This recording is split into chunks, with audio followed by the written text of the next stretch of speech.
राजा की राजकुमारी।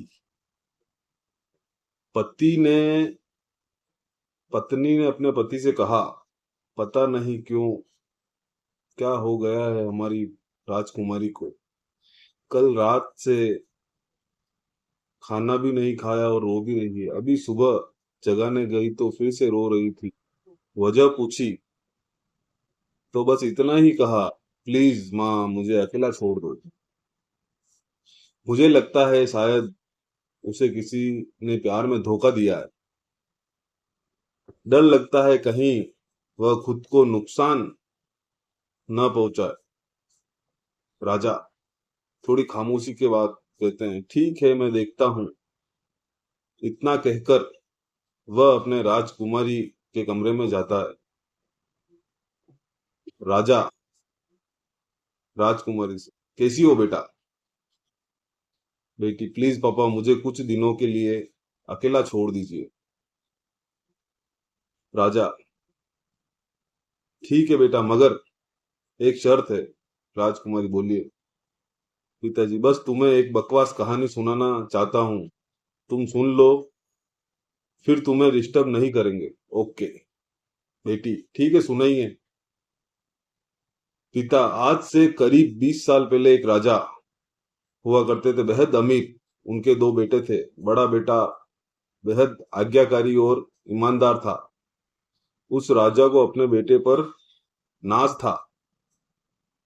उसकी शादी एक खूबसूरत लड़की से कर दी गई। फिर वह खूबसूरत लड़की राजा की बड़ी बहू गर्भवती हुई। घर में खुशियां ही खुशियां छा गई, मगर राजा की जिद थी कि बेटा ही हो। फिर राजा ने अपने बहू के गर्भ का चेकअप करवाया तो पता चला कि गर्भ में लड़की है।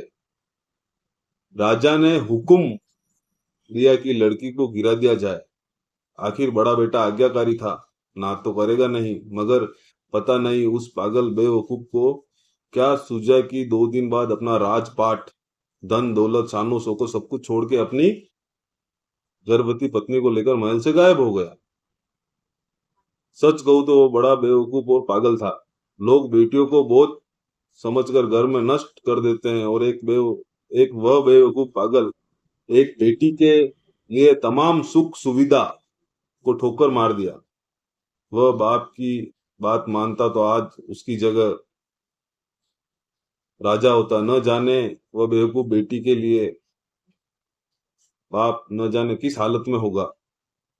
तभी बेटी की माँ आकर कहती है कि वह बेवकूफ बेटी के लिए पागल शख्स और कोई नहीं, तेरे पिताजी हैं जो तुझे अपनी सच्ची कहानी सुना रहे हैं। तू कहती थी नहीं कि मम्मी नाना नानी को तो मैंने देख लिया, काश पापा अनाथ ना होते तो दादा दादी का चेहरा भी देख लेती। तेरे पापा अनाथ नहीं है। तू बड़ी होकर जिद नहीं करे दादा दादी से मिलने की, इसलिए तुझसे सच छुपाया गया। फिर तेरे पापा ने तेरे पैदा होने के बाद एक कसम ली कि इस घर में तेरे अलावा दूसरी संतान पैदा नहीं होगी। अखबार में इश्तार देखकर तेरे दादा दादी ने बेटी को लेकर ही वापस आने को कहा। मैंने भी जोर दिया वापस जाने को, मगर तुझे गोदी में उठाकर तेरे पापा ने बस इतना ही कहा, जिस घर में मेरी प्रिंसेस की हत्या का फरमान निकाला गया हो, वहां एक राजा कैसे सांस ले सकता है। अब नजारा अलग था। बेटी की आंखों में पापा के लिए सम्मान था। उनकी मोहब्बत के लिए ढेरों सारा प्यार, और उनकी कुर्बानी के लिए सम्मान बढ़ रहा था। आंसू थमने का नाम नहीं ले रहे थे, मगर सब कुछ सिर्फ पापा के लिए था। पापा ने बस आखिरी शब्द इतना ही कहा, बेटी को, मैं नहीं जानता दुनिया तेरे बारे में क्या सोचती है, मगर तू मेरे लिए बेहद अनमोल है। भले मैं आज कहीं का राजा नहीं रहा, मगर तू कल भी, आज भी और सदा ही मेरी प्रिंसेस ही रहेगी। बेटी ने दौड़कर अपने पापा को गले लगाकर रोते हुए कहा, आप असली राजा हो। और मैं आपकी प्रिंसेस।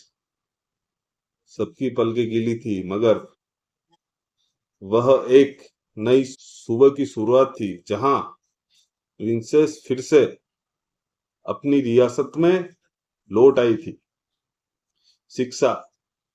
जैसे बच्चे बड़े होते हैं, आपको उनमें एक अलग ही व्यक्तित्व दिखाई देगा, क्योंकि बच्चे हर दिन नई आदतों को विकसित करने की प्रवृत्ति रखते हैं। जैसे जैसे दिन आगे बढ़ता जाता है, आपका बच्चा संवत एक पुरानी आदत को पीछे छोड़ देगा और किसी नई आदत को अपनाएगा। बस जरूरत है उन्हें संभालने की। जय श्री राम।